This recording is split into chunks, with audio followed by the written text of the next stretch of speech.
A regular stop order is like drawing a line in the sand. If the stock falls to this price, sell. Simple. But the problem is that stocks do not always move politely. Sometimes they go up first, then fall. And sometimes you watch a nice gain disappear while telling yourself this is probably normal volatility, which is how many financial horror stories begin. A trailing stop is different.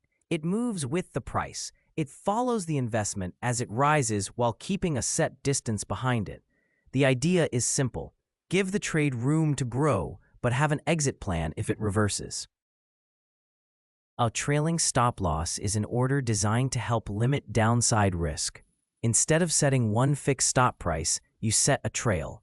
That trail can be a dollar amount or a percentage. For example, you buy a stock at $50 and set a trailing stop loss of $3. If the stock stays at $50, your stop is $47. If the stock rises to $55, your stop moves up to $52. If the stock rises to $60, your stop moves up to $57. But if the stock then falls from $60 to $57, the stop is triggered. The important part is this: the stop moves up when the stock rises, but it does not move down when the stock falls. This is why traders use trailing stops. A fixed stop loss protects you from a decline, but it may not adjust if the trade becomes profitable. A trailing stop adjusts automatically.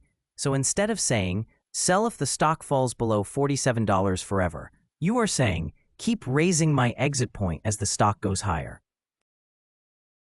It is a way of protecting capital while still leaving room for upside. Not magic, not a guarantee, just a rule that prevents your entire strategy from becoming, I'll decide emotionally later. Now let's talk about trailing stop gain. Different platforms may use different names, but the basic idea is this.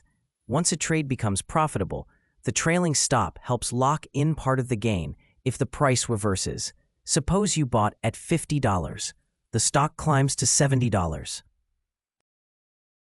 You set a trailing stop of 10%. If the stock keeps rising, your stop continues moving higher.